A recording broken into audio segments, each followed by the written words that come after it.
म्हणत असतो बा तिळगुळ घ्या गोड गोड बोला, पण मी थोडंसं उलट सांगणार आहे. तिळगुळ घ्या आणि तोंडावर तर सगळेच गोड बोलतात, पाठीमागं गोड बोला. असं म्हणतात स्त्री म्हणजे परमेश्वराची या सृष्टीवरील सर्वोत्कृष्ट कलाकृती आहे आणि तिच्यामुळेच हे जग चालतं. म्हणूनच कदाचित असं म्हणतात नारी को नींदना नहीं, नारी लड़की खाम है जिसमें से पैदा हुए रामकृष्ण हनुमान है. श्री ज्याला ते ज्योतिबा आहे, श्री ज्याला कळली ते ज्योतिबा आहे. स्त्रीत्वाची लढाई जिला कळली ती सावित्रीबाई फुले आहे. स्त्रीत्वाची लढाई जिला कळली ती सावित्रीबाई फुले आहे. एकमेकांवर चालणाऱ्या बायांनी आदर्श घ्यावा अशी ती माय आहे. एकमेकांवर चालणाऱ्या बायांनी आदर्श घ्यावा अशी ती माय आहे. अंधाराकडून उजेडाकडे नेणारी हीच खरी प्रकाशवात आहे, हीच खरी प्रकाशवात आहे. आपण म्हणतो पा दिवा जळतोय, दिवा नाही जळत, दिव्याची वात जळत असते आणि ती स्वतः जळून दुसऱ्यांना प्रकाश देण्याचं काम करते. आणि तेच काम कोणी केलं? आपल्या सावित्रीबाई फुले यांनी. जे लोक जी माणसं इतिहास घडवतात ती माणसं इतिहास कधी विसरत नाही. जी माणसं इतिहास घडवतात ती माणसं इतिहास कधी विसरत नाही. आणि जी माणसं इतिहास विसरतात ती इतिहास कधी घडवू शकत नाही. जी माणसं इतिहास विसरतात ती माणसं इतिहास कधी घडवू शकत नाही. आणि असाच एक इतिहास रचला आपल्या जिजामाता. अशा या दोन महान स्त्रिया म्हणजे सावित्रीबाई फुले आणि जिजामाता. प्रथम तर मी त्यांना वंदन करते. सन्माननीय व्यासपीठ, उपस्थित मान्यवर, प्रमुख पाहुणे, पालक वर्ग, माझे सहकारी शिक्षक वृंद आणि माझ्या विद्यार्थी बालमित्रांनी. आणि मग आतापर्यंत आपण खूप म्हणजे दरवर्षी कार्यक्रम घेत असतो, परंतु कधी तुमच्याशी असा संवादच साधता नाही आला. तर आज मी तुमचा थोडा वेळ घेणार आहे. स्त्री आणि पुरुष ही एकाच संसाराची दोन चाक आहे, ते आपल्याला चांगल्या प्रकारे माहिती आहे. जर याच्यातील एक जरी चाक उन्मळून पडलं तरी संसाराची गाडी ही विस्कटली जाते. हे जरी खरं असलं, हे खरं आहे की स्त्री आणि पुरुष ही एकाच संसाराची दोन चाक आहे. याच्यातलं एक जरी चाक निखळलं तरी संसाराची गाडी ही विस्कटली जाते. परंतु काही गोष्टी आहेत की त्या विचार करण्यासारख्या आहे. मग ह्या दोन महान स्त्रिया ज्यांनी एकीने आपली शिक्षणाचं द्वार उघडं केलं आणि एकाने स्वराज्य संस्थापक शिवाजी महाराजांना जन्म दिला, अशा या महान स्त्रियांचा आपण कोणता आदर्श घेतला याविषयी मी तुमच्याशी आज दोन शब्द बोलणार आहे. आपल्याला माहितच आहे पूर्वीच्या काळी स्त्रियांना शिक्षणाचा अधिकार नव्हता. चूल आणि मूल सांभाळणारी आपला म्हणून तिच्याकडे बघितल्या जायचं. फक्त रांडा वाडा आणि गोष्टी काढा एवढंच त्यांचं काम होतं. मग तुम्ही म्हणाल की पूर्वीच्या काही स्त्रियांना शिक्षणाचा अधिकार का नव्हता? कारण त्या काळच्या कर्मठांना माहीत होतं याच आपला जर सबला झाल्या तर या कर्मठांचा तबला वाजवल्याशिवाय राहणार नाही. म्हणूनच त्यांच्यासाठी शिक्षणाची द्वारेही बंद करण्यात आली होती. मी तुम्हाला सावित्रीबाई फुले आणि जिजामाता यांच्याविषयी आज काहीच बोलणार नाहीये. तुम्ही म्हणाल हा तर झाला इतिहास, परंतु आज स्त्री स्वतंत्र झाली ती आज राष्ट्रपती पदापर्यंत गेली. मग मला तुम्हाला एक प्रश्न विचारावा वाटतो. तुम्ही शिक्षित झालात, स्वतंत्र झालात, पण तुम्हाला खरंच असं वाटतं का? सर्व लेडीज स्टाफ, सर्व लेडीज टीचर्स, ऑल्सो पॅरेंट्स साठी माझा प्रश्न आहे. तुम्ही शिकलात, स्वतंत्र झालात, पण तुम्हाला खरोखर असं वाटतं का की तुम्ही स्वतंत्र झाला आहात म्हणून? मी माझं उत्तर सांगणारच आहे, कारण मी त्याच्यासाठी मी उभी. प्रश्न तुमच्यासाठी. तुम्ही नाही हो किंवा नाही जरी उत्तर दिलं तरी मी माझं व्यक्त करणारच आहे. किती जणींना हो वाटतं, किती जणींना नाही. तुम्ही शिकलात, स्वतंत्र झालात, पण तुम्हाला असं वाटतं की तुम्ही खऱ्या अर्थानं स्वतंत्र झाला आहात म्हणून? नाही वाटत. आमच्या टीचर्स आपला सुद्धा नाही वाटत. ज्या इथे एवढं ज्ञानदानाचं काम करतात त्यांना पण वाटतं की आम्ही अजून पूर्ण खऱ्या अर्थानं स्वतंत्र झालो नाही. याची भरपूर अशी कारणं आहेत का? विचारा एखाद्या स्त्रीला तू कुंकू का लावते? विचारा एखाद्या स्त्रीला तू कुंकू का लावते? ती काय सांगेल? माझा नवरा जिवंत आहे म्हणून मी कुंकू लावते. माझा नवरा जिवंत आहे म्हणून मी कुंकू लावते. विचारा एखाद्या पुरुषाला तुझी बायको जिवंत आहे म्हणून तू कुंकू लावतो का? तर नाही. कशा अनोख्या चालीरीतीने आपल्या समाजाच्या धर्मरूढींनी, परंपरेनी काही अशा गोष्टी आपल्यावर लागून दिल्या की नजर ही पुरुषांची खराब असते आणि पदरा स्त्रियांना लांबवावा लागतो. याला सर्व दोष पुरुषांचा पण इथं लक्षात घ्यायचंय, याला अपवाद वगळता काही स्त्रिया पण जबाबदार असतात. आज आता हळदी कुंकवाचा विषय निघाला म्हणून सांगते. मकर संक्रांत हा सर्व स्त्रियांसाठीचा खास सण, बरोबर आहे, सर्व स्त्रियांसाठीचा. मकर संक्रांत म्हणजे स्त्रियांसाठीचा खास सण, बरोबर आहे ना? काही चुकीचं बोलते का मी?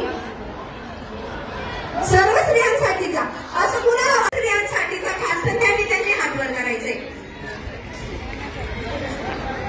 ओके, बाकीच्यांना नाही वाटत.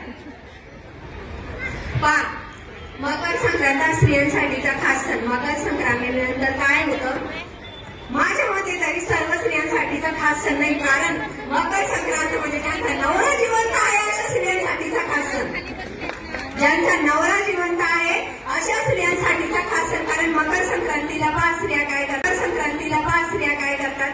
मकर संक्रांतीनंतर हळदी कुंकवाचे कार्यक्रम घेतले जातात वेगवेगळ्या ठिकाणी. एकमेकींना हळद कुंकू वाहतात, भेटवस्तू देतात.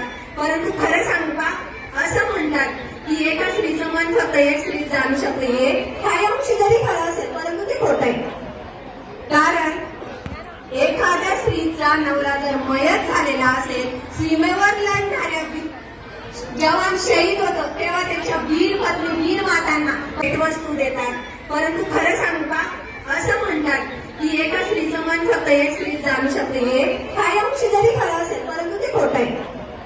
कारण एखाद्या स्त्रीचा नवरा जर मयत झालेला असेल, सीमेवर लढणाऱ्या जवान शहीद होतो, तेव्हा त्यांच्या वीर पत्नी वीर मातांना कधी अशा कार्यक्रमात सन्मानपूर्वक वागणूक दिली जाते असं मी कधीच नाही पाहिलं. मग तुम्ही कसं काय म्हणता की मकर संक्रांत म्हणजे सर्व स्त्रियांसाठीचा? कधी अशा स्त्रियांचा हळदी कुंकवाविषयीचं मत तुम्ही जाणून घेण्याचा प्रयत्न केलाय का?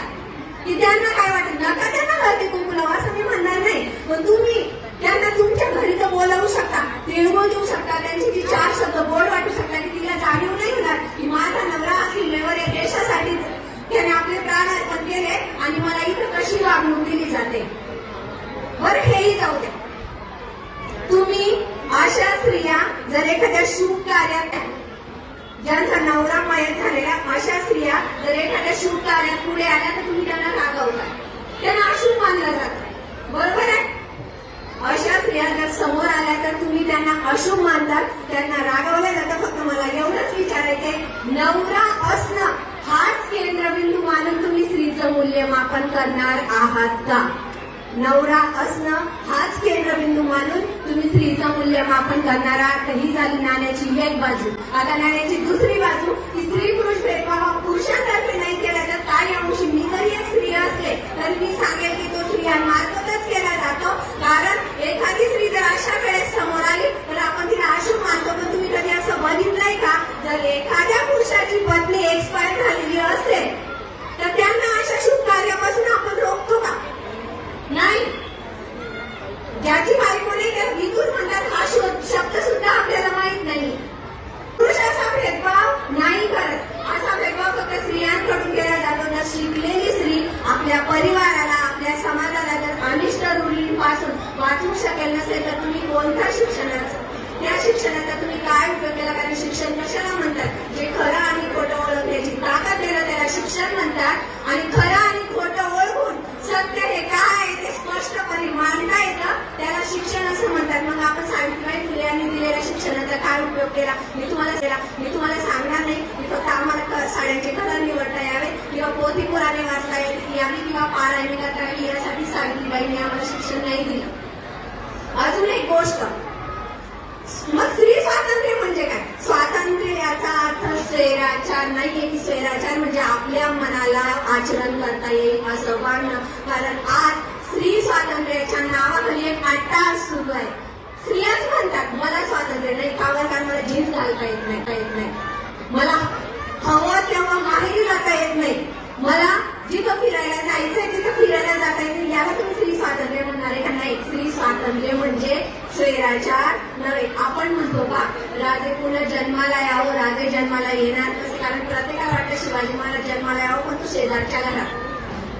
कारण त्यासाठी अगोदर जर आपण जिजामाता बनलो तरच शिवाजी महाराज जन्माला आले. हे खरं आहे की स्त्री शिकली, पुरुषाच्या खांद्याला खांदा लावून तिने अजून राहिलेलं नाही. प्रत्येक क्षेत्रात ती पुढे आहे, परंतु माझ्या मते तरी स्त्री पुरुष समानता आपल्या भारतात नाही आली. जाता जाता एवढंच सांगेल, सावलीने गिरण व्हायचं नसतं तर तिनं घंटाटच असावं लागतं आणि या देशाची सावली म्हणजे स्त्री आहे. म्हणून तुम्हाला एवढं सांगू इच्छिते, उठा, जागे व्हा, संघर्ष करा, स्वतःच्या पायावर उभे राहा. तुम्हाला कसं म्हणायचंय का? नळपत्या सूर्याप्रमाणे, धार असलेल्या तलवारीप्रमाणे, पेटत्या मशालीप्रमाणे. कारण आता कोणताही श्रीकृष्ण असो, काही श्रीकृष्ण असो, शिवाजी महाराज असो, तुमच्या मदतीला धावून येणार नाही. तुम्हाला स्वतःभोवती स्वतः असं कवच तयार करायचंय की तुम्ही स्वतःचं संरक्षण स्वतः करू शकता.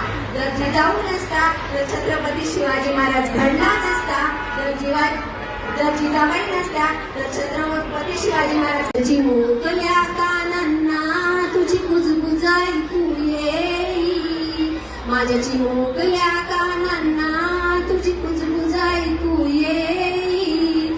वंशाच्या दिव्यापायी नको पंथी विजबुवाई, वंशाच्या दिव्यापायी नको पंथी विजबू आई. अविचारपणे